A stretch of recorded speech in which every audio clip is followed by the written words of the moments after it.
மாணவியின் புகாருக்கு உட்பட்ட திமுக நிர்வாகியை கைது செய்ய வலியுறுத்தி அதிமுகவினர் ஒன்று திரண்டு தற்பொழுது அரக்கோணத்தில் ஆர்ப்பாட்டத்தில் ஈடுபட்டு வருகின்றனர். இதுகுறித்த கூடுதல் விவரங்களை வழங்க செய்தியாளர் கிரண் இணைப்பில் உள்ளார். வணக்கம் கிரண், தற்பொழுது அரக்கோணத்தில் அதிமுகவினர் போலீசாரின் எதிர்ப்பையும் மீறி ஆர்ப்பாட்டத்தில் ஈடுபட்டு வருகின்றனர். அது குறித்த விவரங்களை பகிரலாம்.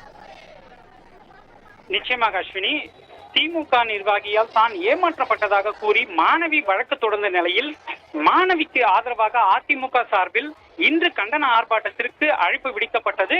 இந்நிலையில் வன்முறைக்கு வழிவகுக்கும் என்பதால் போலீஸ் ஆக்ட் 1860 படி ஆர்ப்பாட்டத்திற்கு அனுமதி மறுக்கப்படுகிறதாக காவல்துறை சார்பில் அதிமுகவினருக்கு கடிதம் அளிக்கப்பட்டது.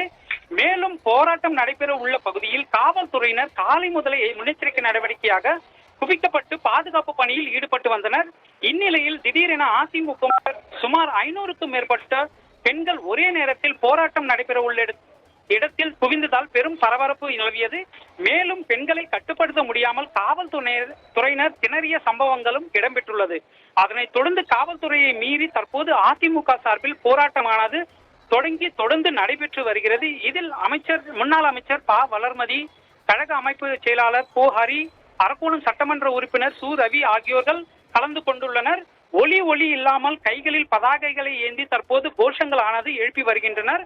மேலும் அதிமுகவினர் அனுமதியின்றி போராட்டத்தில் ஈடுபட்டுள்ள அதிமுகவினர் கைது செய்யப்படுவார்கள் என எதிர்பார்க்கப்படுகிறது. காரணம், அவர்களை கொண்டு செல்லும் வகையில் பேருந்துகள் தற்போது நிறுத்தி வைக்கப்பட்டுள்ளது. அஸ்வினி,